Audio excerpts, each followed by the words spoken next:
अस्सलामुअलैकुम वरहमतुल्लाहि वबरकातुहू नहमदु व नसल्ली अला रसूलिल करीम अम्मा बाद फ़अऊज़ु बिल्लाहि मिनश शैतानिर रजीम बिस्मिल्लाहिर रहमानिर रहीम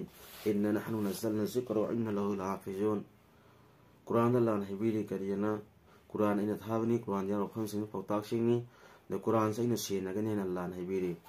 Quran ngasi lagi sai lisi musamdi mandi kana ga mamphona Quran asibu semdok nan bidri mioi kayana Quran asibu semdok na bagi damakta hotna ki adu kana ga mamapho mai pa ki de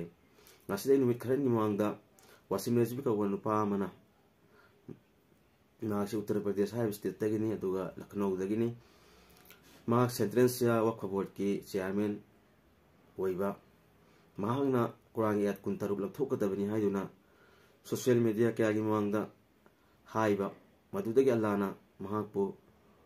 इस्लाम धर्मदगी महाकपु थोखरे महाकि mummy यावना अल्लाहना मा इस्लाम धर्मदगी कथत करे वासिमी रेजु हाइबदु जितेंद्र नारायण सिंह तयागी हाइना महाकपु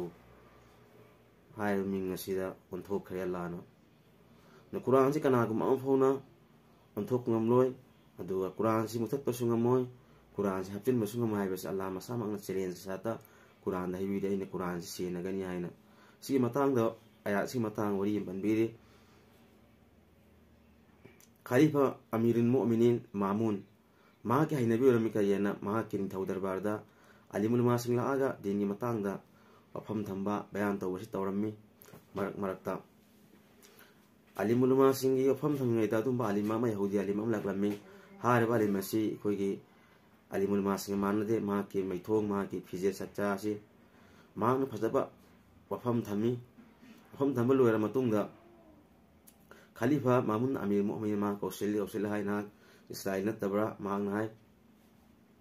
आई Israel नि हाइना मसिन मांग फोंदोगलमे अदुई मतुंगदा खलीफा ना हाय नाना करीगुंबा मुसलमान own मतारगदी नाओंदा अफबा क्या तौगनी अफबा क्या चटकने नाय बिरमी हाय मतमदु मांग हाय sai yahudi ali maduna aina ipai pu chatna ba dharma ji kamaina thadok kadori bano hairam naga ma ngat khirami adugi matung mak sai yem leiraga musliman olaga lai adu ngasai khalifa mamun amir mu'minin ge dum bani thodar ba adu mangna yana fazana afam thamlamme bayan dorame bayan lor matung da khalifa mamun amir mu'min ma pausilami aduga hanglamme na khaw sai lak lamba yahudi ali maduna tabrana mangna hai mani ai hau jela klambe yahudi alim dunia no ngasina khalifana mamun na mir mu'mina ngi ngasina karamna musliman olaga la ke bano masi maram hayusin matamun ma ngai kare na aina ingdoi ma klak lamnaga hanmaga ina dharma singi matang da nai narami aha mena taurat ta nuska hum la tholaga irami haire i wadu da marak ta in thadu ko kharat taurammi अदुई मतुंगदा इरे मतुंगा आइना दुंबा यहूदी के दुंबा meeting fungi तारे cancel हाइन मफम चलगा आइना HYBE like अदु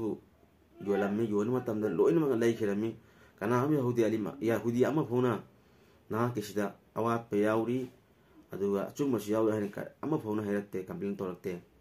आई थबुसे direct इबि योन मसे आई Simba मोरमी हाइन मांग हाइबिरमी अदुई मतुंगा मा नाइ करिया नाइना इंजल्लागी नुस्का हम हरि फेसम लौथो गाइनी रम्मी हार बि बदु द मारक थदोक खराइना तौरम्मी अदु इबलोर गाइना दुंबा इसाइसिंग बा तो फम अदुदा पुरग मदु बनि वेलम्मी इसाइसिंगना मखोय लोइन मंगा इमोंदगी लै खिरमी कना हम इसाय म होना ना किसदा अचुम मसियाउरी थदोक पसियाउ हाइन कंप्लेन तौरखिदे अदु हलक पसियाउ खिदे अदु मतुने कुरानी नुस्का म थो इरम्मी हाय बदुदा आयन थदो खरसि औरम्मी अदुई मतुंग दे इबलो हैगा दुम मुसलमान सिंह मला मुसलमान अमगी भाई अमगी मला चंथिल लगाइना अदु योनम पिरम्मी अदुदा महंगा येंगा ना से असुम मसियाउरी अदुगा अरानबा सिदा कमी है बिदे अवात मसियाउरी हायना हायरगा लैदे बिदे लाइग असि अइमोन Halda पिरम्मी तमदुदा aina param lo silli kayena dai ase te kai legani Allah ka lai sina bigani aina param lo silli hai bisi dai bismillah lakibani haina mahangna Khalifa Mamun Mu'minin da ma'ana haibirami masini Quran kanagumba ama fauna Quran asibu garino laukthok pasungam loy semdok pasungam loy hapsin pasungam loy haibase masi yogi dalil loy proof warini masini mayam dai na pijan gi message